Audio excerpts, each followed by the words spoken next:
The Wizard of Oz. The Final Journey.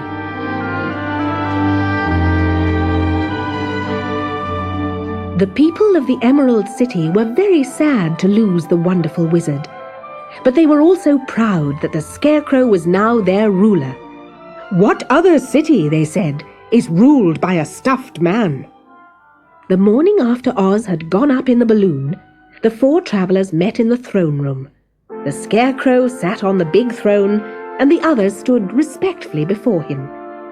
"When I remember that just a short time ago I was up a pole in a farmer's cornfield," said the new ruler, "I am quite satisfied with my lot." "I wish I were," said Dorothy. "But all I want is to live in Kansas with Aunt Em and Uncle Henry. I don't know how I shall get back now that Oz has disappeared." "I've been thinking," said the Scarecrow. "Why don't you call the winged monkeys and ask them to carry you over the desert to Kansas?" "What a good idea," said Dorothy joyfully. She put the golden cap on her head and spoke the magic words. "Eppy, Peppy, Khaki, Zizzy, Zuzzy, Zeke."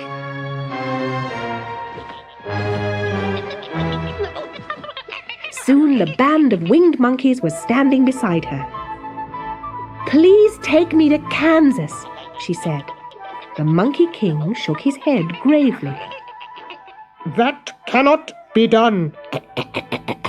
We belong to this country alone and cannot leave it. We shall be glad to help you in any way in our power, but we cannot cross the desert."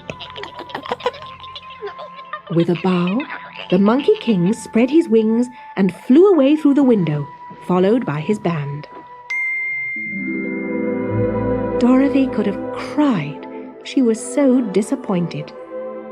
But the Scarecrow had been thinking again, and he now suggested that they call in the soldier with green whiskers and ask for his advice. "There is only one person who might be able to help, Dorothy," said the soldier, "and that is Glinda, the Witch of the South. She rules over the Quadlings and is the most powerful of all the witches. She's also a good witch. What is more, her castle stands on the edge of the desert, so she may know a way to cross it." "How can I get to her castle?" asked Dorothy. "The road is straight to the south, but it's full of dangers to travellers."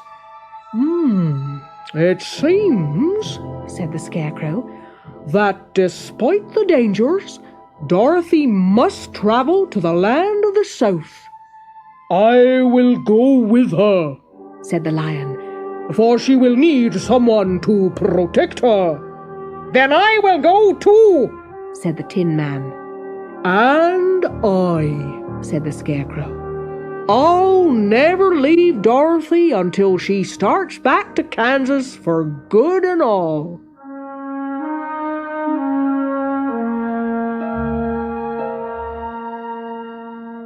So, early next morning, the travellers set out across the green fields that surrounded the Emerald City.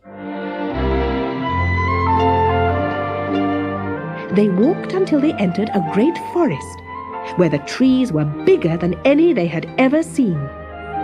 "What a delightful place," declared the Lion. "I should like to live here all my life."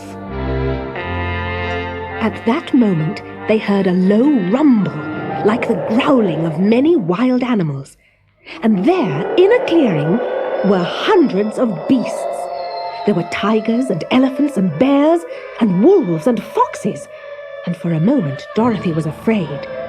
But the Lion explained that the animals were holding a meeting, and he judged by their snarling and growling that they were in great trouble.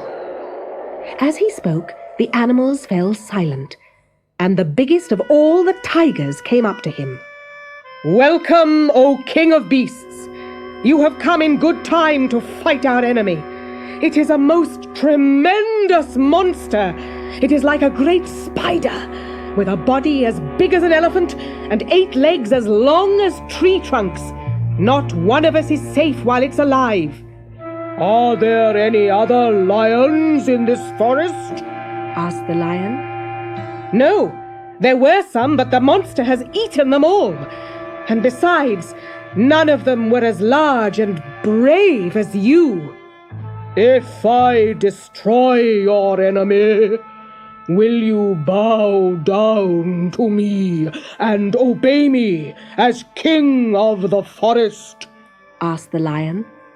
We will do that gladly, replied the tiger.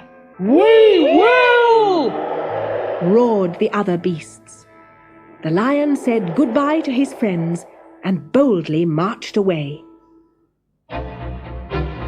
He found his enemy lying asleep among the trees. With a great leap, he landed on the monster's back, and with a blow of his paw, he knocked the spider's head from its body. Then he jumped down and walked back to the clearing.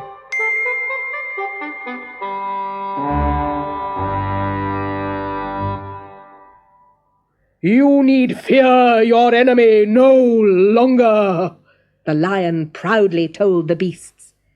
Then they bowed down to him as their king, and he promised to come back and rule over them as soon as Dorothy was safely on her way to Kansas.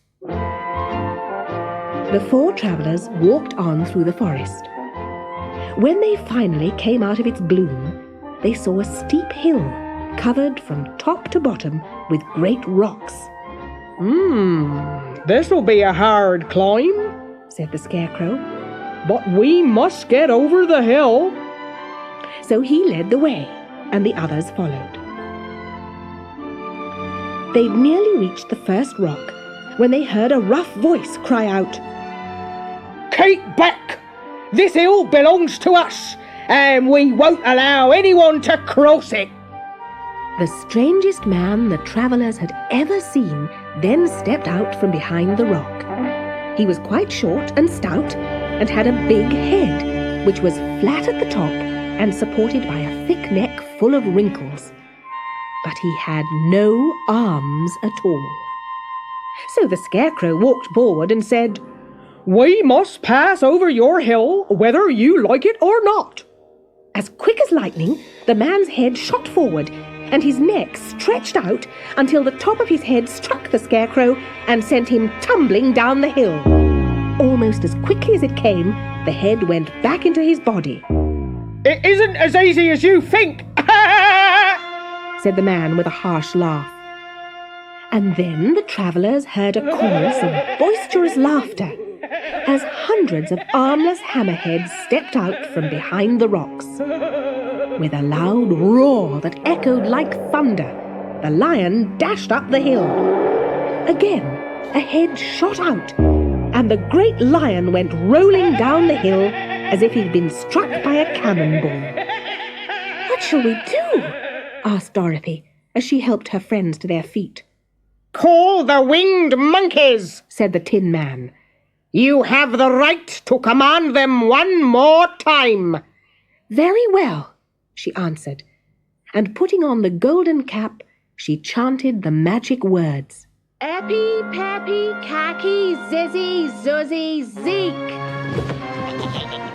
The monkeys were as prompt as ever, and in a few moments they stood before her. Carry us over the hill to the country of the Quadlings, commanded Dorothy. It shall be done, said the king. And at once the winged monkeys caught the travellers in their arms and flew away with them. As they passed over the hill, the hammerheads yelled angrily and shot their heads high in the air. But they couldn't reach the winged monkeys. And soon Dorothy and her friends were standing in the beautiful country of the Quadlings.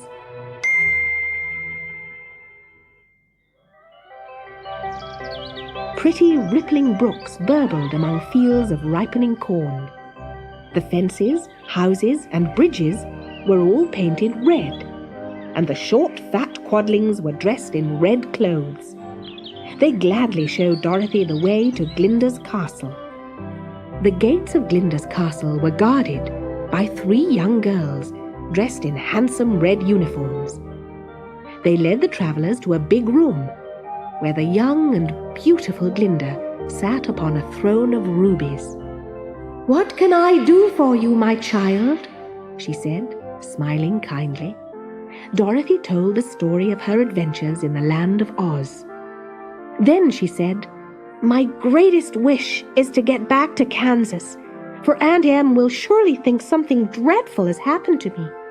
I am sure I can help you, but in return, you must give me the golden cap." "Willingly," exclaimed Dorothy.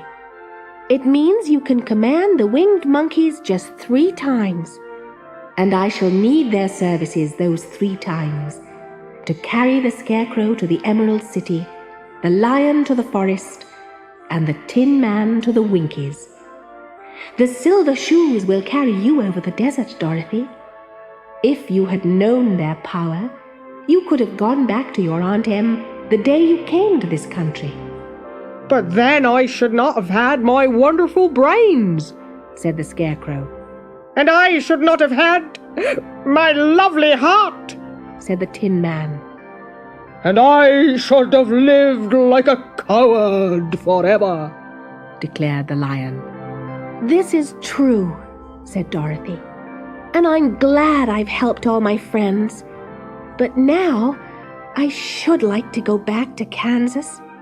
"All you have to do," said Glinda, "is knock the heels of the shoes together 3 times and command them to carry you wherever you wish.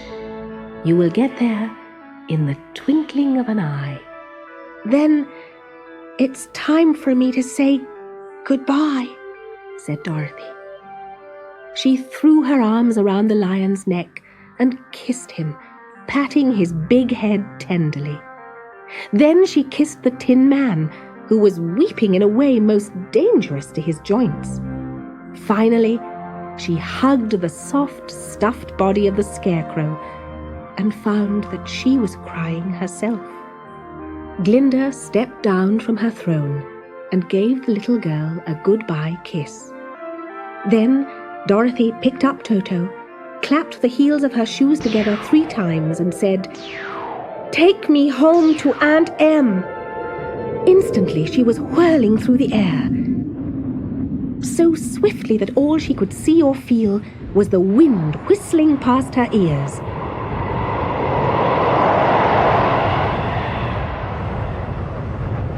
Then the silver shoes took 3 steps, and she found herself sitting on the broad Kansas prairie, right in front of the house Uncle Henry had built after the cyclone had carried the old one away.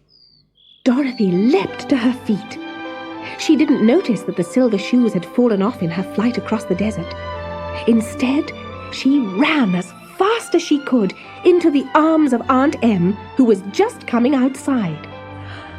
"Darling child," Aunt Em cried, "where in the world have you come from?"